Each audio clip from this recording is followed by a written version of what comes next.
주십시오. 큰 은혜 받으십시오. 저는 오늘 요한계시록 10장에 있는 말씀을 묵상하면서 작은 두루마리가 도대체 뭘까 그런 생각을 했습니다. 개역 성경에는 작은 책으로 나오는데 이 작은 두루마리의 의미가 뭘까? 우리가 요한계시록 10장을 이해하는 데 있어서 가장 핵심적인 단어가 작은 두루마리입니다. 그런데 대부분의 성서학자들은 이 작은 두루마리는 말세에 있어 가장 중요한 역할을 하게 될 성경을 가리킨다 그렇게 봅니다. 세계 성서공회 베버스 총무는 올해 들어 61억 명이 넘는 사람들이 자신들이 사용하는 언어로 성경을 접할 수 있게 되었다 그런 말을 했습니다. 그리고 작년 말 기준 전 세계 언어는 7,398개인데 성경은 769개의 언어로 번역되어서 보급되고 있다고 합니다. 그리고 3,526개의 언어는 아직도 번역이 진행 중에 있거나 아니면 전혀 손을 대지 않는 그런 가운데 있다고 합니다. 그래서 전체 한 48%의 언어들로는 아직도 번역이 되지 않았다 하는 겁니다. 그 철원의 성소기도원에 가보면은 노아 방주가 있는데 이 노아 방주의 한 3분의 1 크기로 방주가 만들어져 있어요. 근데 그 속에 강문호 목사님이 실제 두루마리를 기증하셨는데 굉장히 커요. 과거 성경을 파피루스로 기록하기 전에는 소가죽으로 두루마리를 제작을 했는데 소를 잡아서 그 가죽을 만든 것이 아니라 자연사한 63마리의 이 소 가죽으로 두루마리를 만들었다고 해요. 토라만 그렇습니다. 그러니까 그 크기나 가치가 정말 대단한 거죠. 그런데 오늘 이제 10장에 있는 말씀을 보니까 이 성경을 작은 두루마리로 그렇게 표현하고 있습니다. 그러나 성경은 앞에서 말씀드린 것처럼 작은 책도 아니고 역사상 유래를 찾아볼 수 없는 영원한 베스트셀러입니다. 그런데 세계 모든 역사를 바꾸어 놓은 성경을 왜 작은 두루마리라고 했을까 하는 겁니다. 제가 볼 때는 예수님의 모습을 설명한 내용이 요한계시록 10장에 나오는데 너무나도 크고 엄유하신 그러한 모습으로 나옵니다. 그 모습 앞에 어떤 두루마리도 작은 두루마리일 수밖에 없는 거죠. 성도 여러분, 이 자리에 앉아 계신 분들 가운데 성경은 우리를 구원하는 구원의 길로 인도하는 생명의 말씀이다 하는 것에 대해서 의의를 제기할 분은 없으실 것 같아요. 이 성경 안에는 구원에 대한 말씀 이러한 것들이 정말 가득 차 있는데 헬라어로 이 말씀을 로고스라고 하는데 이 로고스는 요한복음서 1장에 있는 말씀을 보니까 예수님을 가리키는 단어입니다. 그렇습니다. 성경의 모든 주제의 핵심 또 그 주체는 바로 예수 그리스도십니다. 성경은 40명의 저자가 1500년에 걸쳐서 기록하였는데 서로 다른 시대에 살면서 다른 어떤 표현 또 상이점을 가진 채 기록했어요. 근데 근본 주제나 그 목적을 보면 예수님께 초점이 맞춰져 있다는 것은 참 놀라운 일입니다. 또한 성경은 정말 광범위한 내용을 가지고 있는데 그 초점이 예수 구원이라는 한 가지 주제로 통일되어 있다는 거, 정말로 이건 성령의 감동 감화를 통해 쓰여진 하나님의 말씀이죠. 성경이 신비한 것은 이 책이 완성된 지 2000년이 더 흘렀는데 이 성경이 제시한 삶의 내용 모든 시대를 막론하고 이 시대를 살아가는 모든 사람들에게 삶의 기준점이 된다는 거예요. 그뿐만 아니고 새초부터 새말까지 모든 사람들의 삶의 기준과 나침판이 된다는 것은 참 놀라운 일입니다. 그래서 디모데후서 3장 15절에서 17절에 있는 말씀을 보면, 또 어려서부터 성경을 알았나니 성경은 능히 너로 하여금 그리스도 예수 안에 있는 믿음으로 말미암아 구원에 이르는 지혜가 있게 하느니라. 모든 성경은 하나님의 감동으로 된 것으로 교훈과 책망과 바르게 함과 의로 교육하기에 유익하니 이는 하나님의 사람으로 온전하게 하며 모든 선한 일을 행할 능력을 갖추게 하려 함이라. 그렇게 말씀하고 있습니다. 그뿐만이 아니라 요한 1서 5장 13절에 있는 말씀을 보니까, 내가 하나님의 아들의 이름을 믿는 너희에게 이것을 쓰는 것은 너희로 하여금 너희에게 영생이 있음을 알게 하려 함이라. 그렇게 말씀하고 있어요. 이러한 말씀처럼 하나님이 우리에게 성경을 주신 것은 예수를 이 세상에 보내신 것과 같이 아주 귀한 큰 선물을 우리에게 주신 겁니다. 그중 요한계시록 10장에 있는 말씀은 바야흐로 말세 지말에 하나님의 심판이 가속되는 상황에서 오늘 이제 7절에 나와 있는 말씀처럼 7번째 천사가 7번째 마지막 나팔을 불려고 할 때 나타날 사건에 대한 그런 예언의 말씀이에요. 오늘 이제 2절, 9절, 10절에 나오는 작은 두루마리는 모든 역사의 한 중심에서 가장 중요한 역할을 하게 될 성경을 가리키는 겁니다.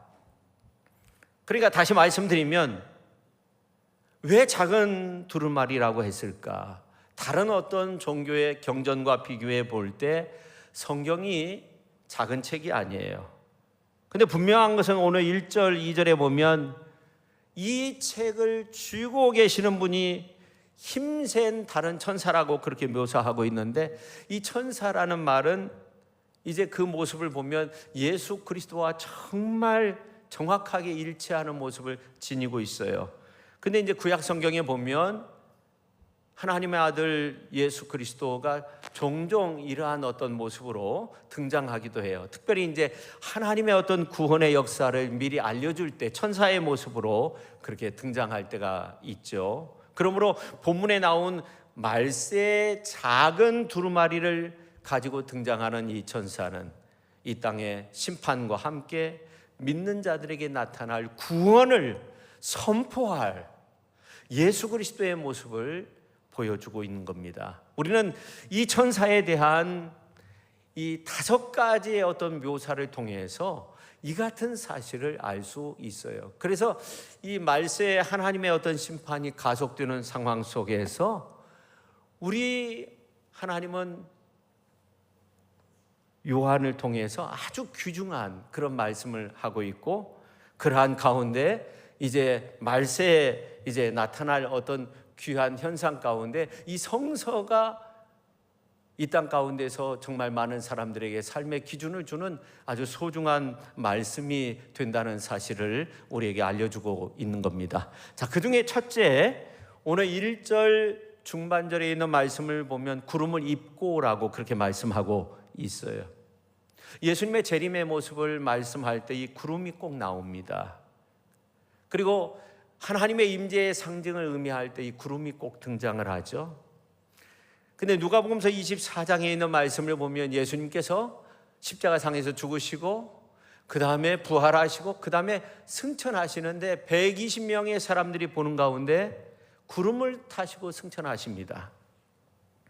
그럼 예수님은 승천하셔서 어떤 일을 하셨을까? 우리에게 이제 보혜사 성령도 보내주시는데, 요한복음서 14장에 있는 말씀을 보니까 우리를 위해서 처소, 우리가 이제 죽고 난 다음에 거하게 되는 그런 정말 처소를 준비한다는 거예요. 그 처소를 준비해 놓으시고 예수님은 다시금 재림하신다 그렇게 말씀하셨어요. 근데 요한계시록 1장 7절에 있는 말씀을 보면 볼지어다 구름을 타고 오시리라 그렇게 말씀하고 있고, 또 사도행전 1장 11절에도 보면 예수께서 재림하실 때 예수님께서 이제 승천하신 그 모습 그대로 구름을 타고 오신다고 그렇게 말씀하고 있어요.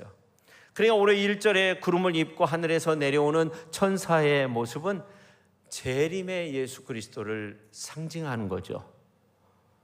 성경에서 구름은 이렇게 하나님의 임재와 하나님의 영광의 상징이 되었는데, 예수님께서 승천하실 때 구름을 타고 승천하셨는데 재림하실 때도 그런 모습으로 오신다는 거예요. 그러니까 오늘 이제 첫 번째 구름을 입고라고 하는 것은 바로 이러한 영광 가운데 다시 오실 예수 그리스도를 상징하는 그런 의미의 말씀이 되는 겁니다.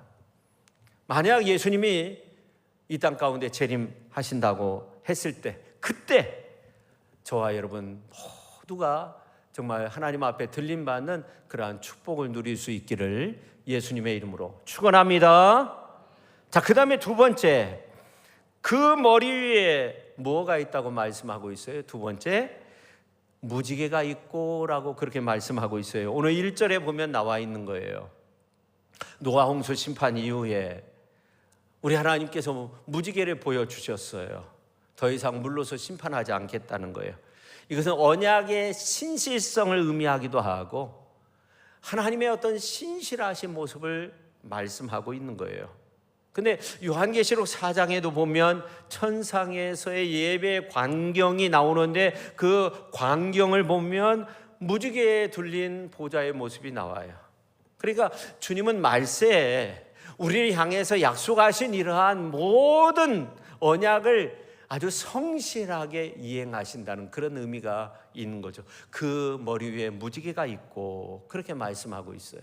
그리고 세 번째, 그 얼굴은 해 같고 그렇게 표현하고 있어요. 오늘 이제 1절에 보면 나와 있어요. 구약의 마지막 선지자가 말라기 선지자인데, 이 말라기 선지자가 메시아에 대한, 예수님 오기 전에 예언한 그런 선지자입니다. 한 400년 전에 활동을 했죠. 예수님에 대해서 이제 예언을 했어요. 그러니까 기원전 400년이 되는 거죠.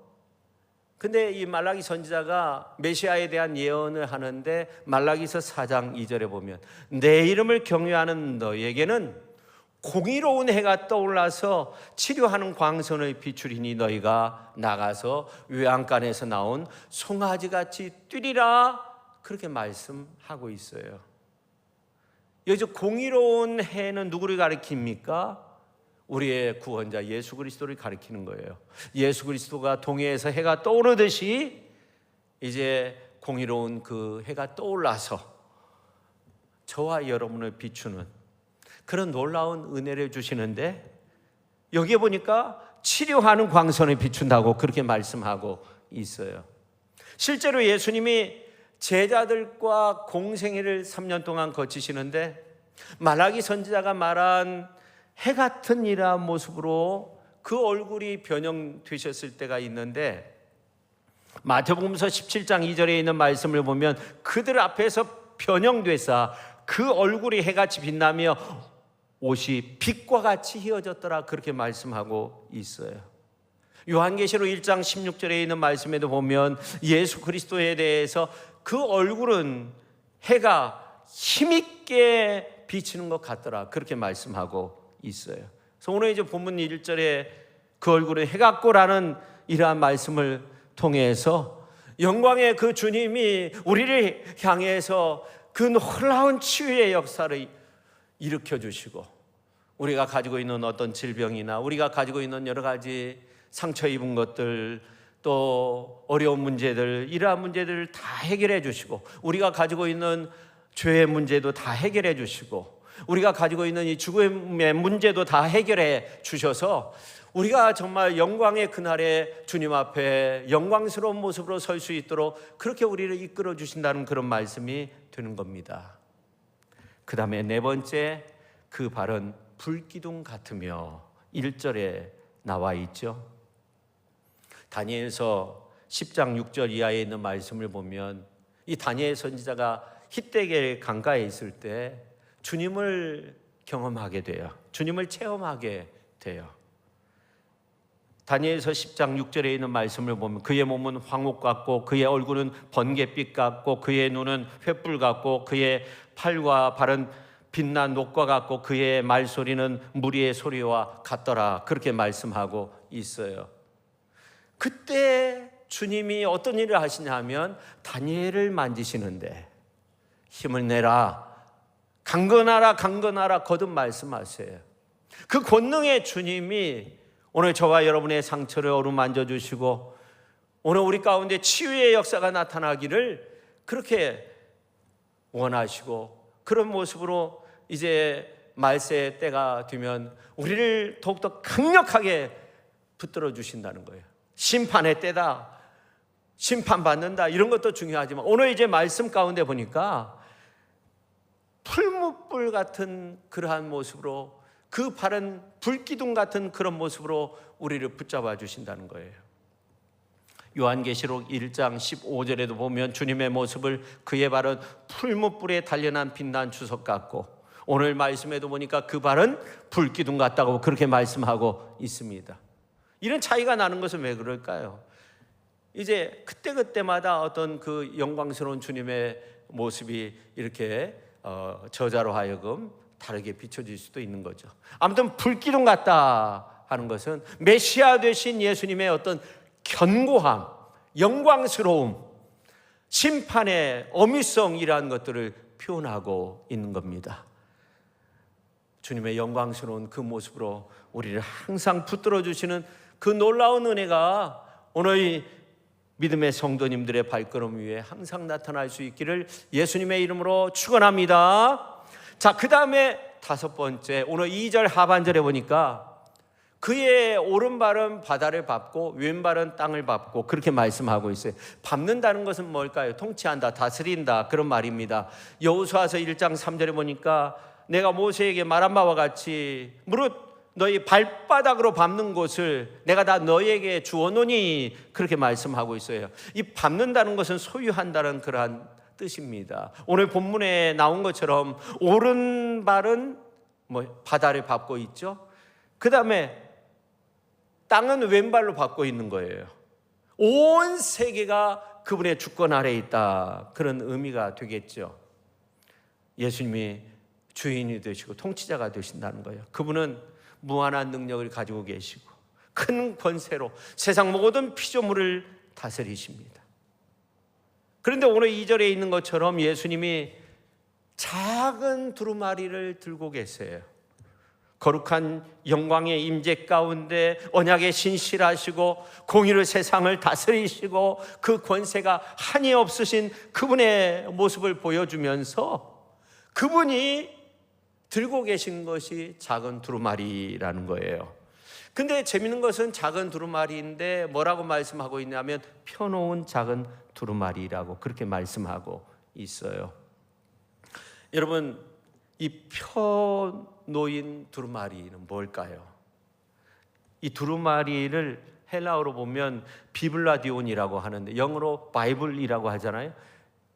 근데 원래 그 말은 두루마리 책이라는 헬라어 비블리온에서 유래했는데, 이 비블리온의 어원은 종이의 원리인 파피루스에서 기원되었는데, 이 파피루스는 이집트 그 나일강 삼각주 습지에서 자라는 풀을 의미하는데, 그 속껍질 비블로스는 가죽 양피지와 함께 책을 만드는데 재료로 사용을 했어요.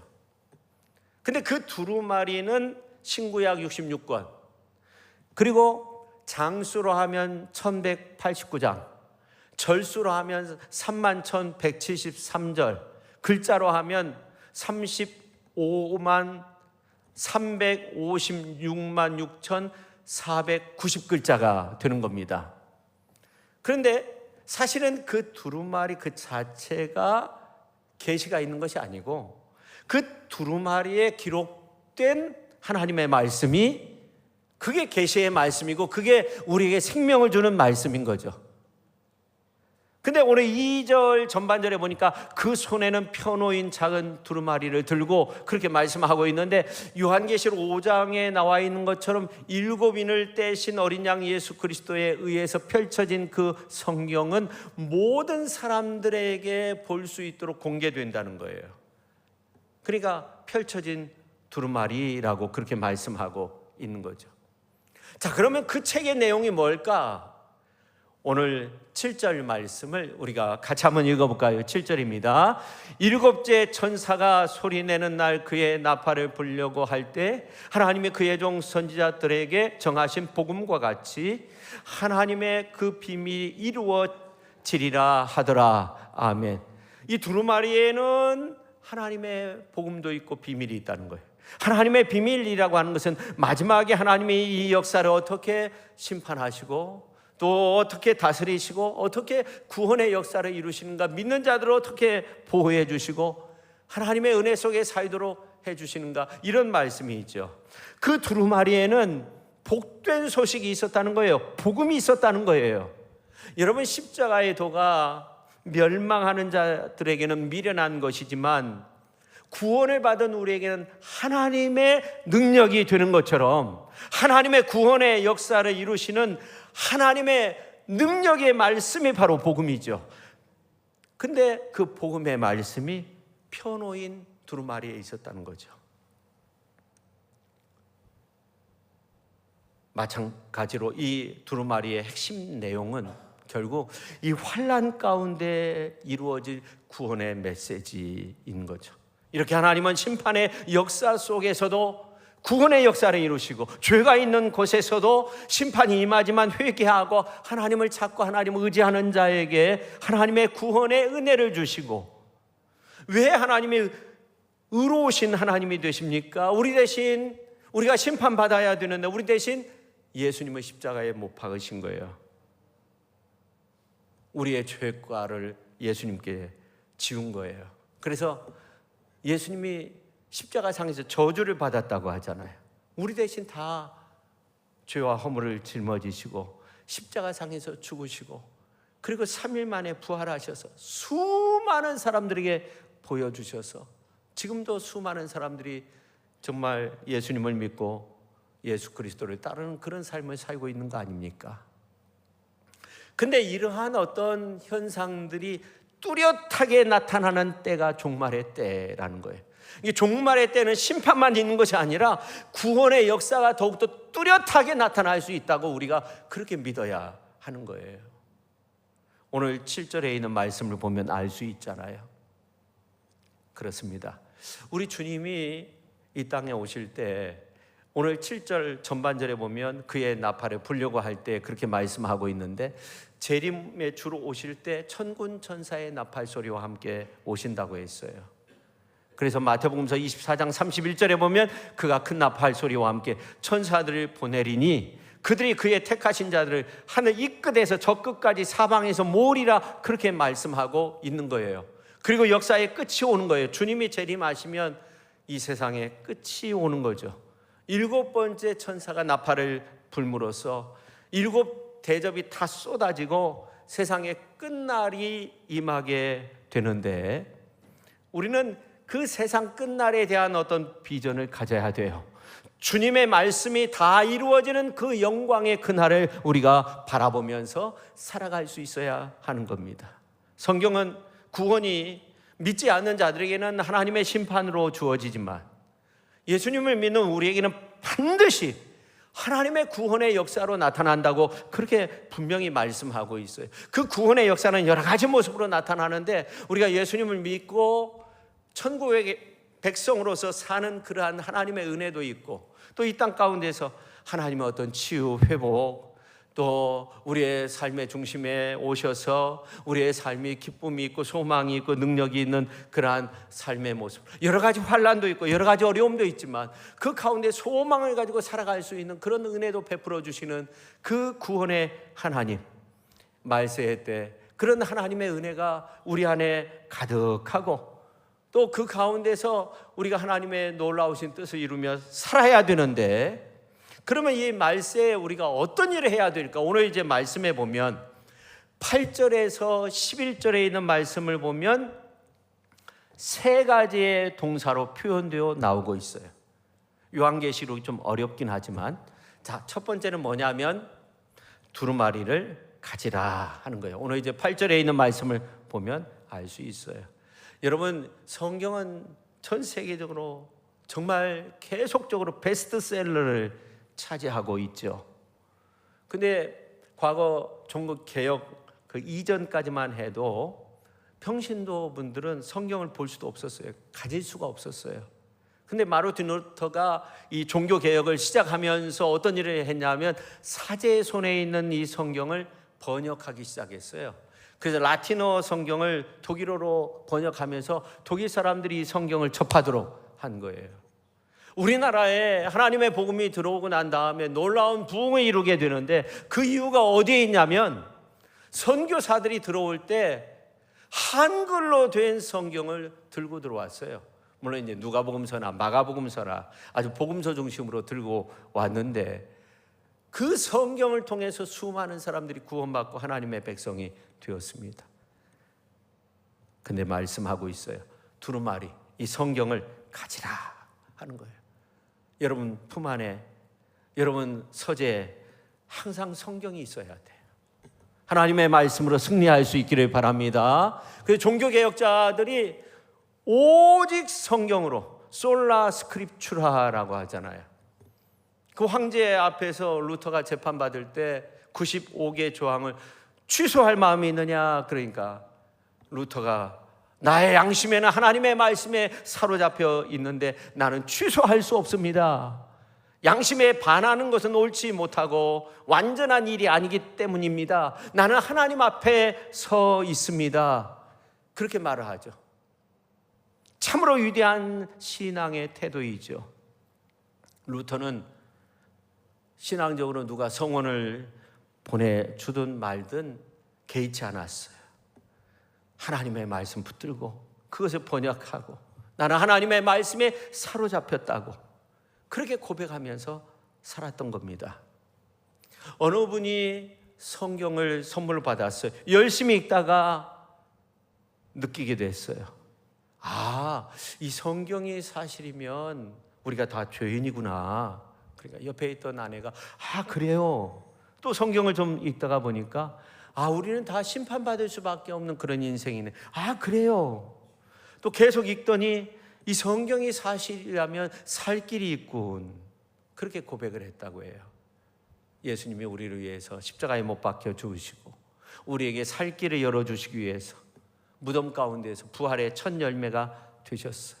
그리고 내가 살았으니까 나를 통해서 너희들도 살라. 살 길을 열어주셨어요. 예수님이 길이요 진리요 생명이라고 그렇게 성경은 분명히 말씀하고 있습니다. 여러분은 우리가 진리의 길을 가기 위해서는 오직 성경 말씀 벗어나서는 안 되는 거예요. 오늘 믿음의 내용도 성경 안에 있는 거예요. 우리가 성경을 잘 읽고 또 성경 말씀을 잘 믿으면 구원을 받는 거예요. 말씀대로 살 때 하나님의 축복을 받게 되는 거예요. 하나님은 말씀대로 믿을 때 우리에게 구원을 주시고 말씀대로 살아갈 때 우리를 축복해 주시고 말씀대로 믿고 지킬 때 어디로 가든지 형통한 은혜로 그렇게 우리를 붙들어 주시는 줄로 믿습니다. 그 다음에 두 번째는 뭐냐면 두루마리를 갖다 먹어버려라. 오늘 9절에 그렇게 말씀하고 있어요. 에레미야 선지자가 이런 말을 한 적이 있어요. 만군의 하나님 여호와시여, 나는 주의 이름으로 일컬음을 받은 자라. 내가 주의 말씀을 얻어 먹었사오니, 주의 말씀을 먹었다는 거예요. 주의 말씀은 내게 기쁨과 내 마음의 즐거움이 되었다고 그렇게 고백합니다. 오늘 9절 말씀을 보세요. 갖다 먹어버리라. 내 배에선 쓰나 내 입에는 꿀같이 달리라. 그렇게 말씀하고 있어요. 여러분, 하나님의 말씀을 접하는데 아무런 의미가 없다고 생각한다고 하면, 아무런 감동이 없어요. 그러면 좀 한번 여러분의 신앙을 한번 점검해 봐야 돼요. 한번 봐야 돼요. 야, 그 말씀 들을 때 참 달다. 나에게 정말 소중한 말씀이다. 묵상할 때 참 이 말씀이 나에게 힘이 된다. 정말 성경에 나오는 얼마나 능력의 말씀들이 많이 있으면 나에게 힘이 된다 하면 그 사람은 믿음의 삶을 살고 있는 거지만, 그렇지 못하면 내 신앙 한번 점검해 봐야 돼요. 제가 청년 때 은혜 체험하고 성령 받고 서숙교회 구당이 있었는데, 이제 성전 건축하기 전에 거기에서 새벽 예배를 항상 드렸어요. 근데 이제 방석을 다 정리하고 혼자 가서 거기 성경 일독을 이제 여러 번에 걸쳐서 가서 했는데, 아주 순식간에 성경 일독을 했어요. 청년 때. 그때 그 말씀이 얼마나 단지요. 야, 정말 이 성경도 성령 받아야 되는 거다. 그래야 읽는 거고 또 은혜가 되는 거다. 그런 체험을 한 적이 있어요. 오늘 이제 말씀해 보니까 입에서는 달지만 배에서는 쓰다. 여러분, 하나님의 말씀을 이렇게 듣고 받고 묵상하고 막 그럴 때는 얼마나 좋아요. 근데 세상이 나를 속여요. 환경이 나를 속여요. 질병이 나에게 오고 여러 가지 역경이 오고 삶의 문제가 잘 풀리지 않고 다른 사람과의 관계가 틀어지고, 그럴 때 이 말씀을 나에게 적용시키려고 할 때 얼마나 씁니까? 그렇죠? 근데 약은 대부분 써야 약이 되는 경우가 많이 있어요. 하나님의 말씀에 순종하는 일 쉽지 않은 일이지만, 아픔도 수반할 수 있지만, 그렇지만 그 하나님의 말씀이 우리에게 양약이 되고 우리에게 힘이 되고 우리에게 능력이 되는 줄로 믿으시기를 바랍니다. 자, 옆에 분한테 하나님의 말씀으로 승리합시다. 그 다음에 이제 세 번째, 예언하라 했어요. 오늘 11절에 있는 말씀을 보면, 자, 11절 같이 한번 읽어볼까요? 그가 내게 말하기를 내가 많은 백성과 나라와 방언과 임금에게 다시 예언하여야 하리라 하더라. 아멘. 예언하라, 이 말은 진정한 의미는요, 선포하라, 그런 말입니다. 이 성경에 보면 예언자들, 선지자들이 나오는데 그들은 뭐냐면 대부분 하나님의 말씀을 선포한 사람들이에요. 예언이라고 하니까 미래의 일을 막 이렇게 맞추고 이런 것이 아니에요. 하나님의 말씀을 받아서 선포하는 것이 예언자의 70% 정도는 그런 활동을 다 한 거예요. 물론 이제 미래를 내다보는 그런 일들도 많이 있었죠. 근데 우리나라에도 여러 성씨들이 있는데 중국에도 뭐 엄청나고요. 전 세계적으로 그 종족이 17,000개 정도의 종족이 있다고 합니다. 그들에게 선포하라는 거예요. 왜냐하면 오늘 이제 말씀에 보니까 뭐라고 말씀하고 있어요? 많은 백성에게, 한 개인에게 이런 말이에요. 많은 백성에게, 그 다음에 나라, 모든 방언, 모든 임금에게 예언하라, 말씀을 선포하라 하는 겁니다. 모든 백성, 모든 나라, 모든 인종들에게 이 말씀을 예언하라 하는 겁니다. 펼쳐진 작은 두루마리 비전이 바로 여기에 있는 거죠. 만약 이 세계의 모든 인류가 정말 그 하나님의 말씀을 접하지 못한다고 하면 얼마나 비극입니까? 앞으로의 모든 세계 속에서 이 펼쳐진 두루마리, 이 하나님의 말씀, 이 그 성경의 내용들을 접하는 것이 그게 축복인 거죠. 예수님은 사람들에게 구원의 주님이 되든가 심판의 주님이 되든가 둘 중에 하나인데, 분명한 것은 예수님을 구원의 주님으로 모시지 못하면 심판의 주님을 만날 수밖에 없는 거예요. 성경이 그렇게 말씀하고 있어요. 마지막 심판의 때가 오기 전에 구원의 주님을 증거하기 위해서, 구원의 예수님을 선포하기 위해서, 구원의 메시지를 들고 이 시대에 하나님의 말씀을 선포하는 복음 전도자의 그 사명이 우리에게 있는 겁니다. 이 마지막 때가 오기 전에 구원의 주님을 증거하기 위해서, 구원의 예수님을 선포하기 위해서, 내가 만난 그 예수님을 내가 다른 사람에게 전함으로써 그 사람도 예수님을 만나게 된다고 하면 그보다 더 큰 은혜가 어디 있겠습니까? 오늘 본문의 내용처럼 펼쳐진 작은 두루마리 안에 사람들을 심판에서 구원으로 옮길 수 있는 놀라운 생명의 비밀이 있는 겁니다. 여러분, 종교개혁 시대에 그 개혁자들을 부르는 말 가운데 하나가 그 책의 사람들이었다고 해요. 그러니까 펼쳐진 하나님의 말씀, 생명의 말씀, 구원의 말씀에 붙잡힌 사람들. 여러분, 이 세상에 수없이 많은 책들이 있지만 누구든지 볼 수 있게 펼쳐진 그 계시의 말씀들을 통해서 내 삶이 달라지고 내 생명이 구원받았다고 그렇게 증거할 수 있는 사람들, 그 사람들이 그 책의 사람들이 되는 거죠. 오늘 성서의 말씀을 통해 기독인으로서 삶을 위대하게 살아갈 수 있는 믿음의 사람들, 구원의 사람들, 이 땅에 복음 전하는 사람들, 이 세상에 펼쳐진 작은 두루마리 그 비전을 성취시킬 수 있는 그런 훌륭한 하나님의 사람들이 다 될 수 있기를 예수님의 이름으로 축원합니다. 기도하겠습니다. 하나님 아버지, 오늘 말씀을 통해서 이 성경 말씀이 얼마나 중요한 말씀이고 또 이 성경의 내용을 우리가 정말 받아들이고 또 이 말씀 안에서 사는 것이 얼마나 중요한 것인가, 또 여기에 복음의 내용이 있는데 이 복음의 내용을 정말 생명의 언약의 말씀이 되는 주님의 그 복음의 말씀인데 이 말씀을 내가 믿음으로 받아들이는 것이 얼마나 중요한 일인가 하는 것을 살펴보았습니다.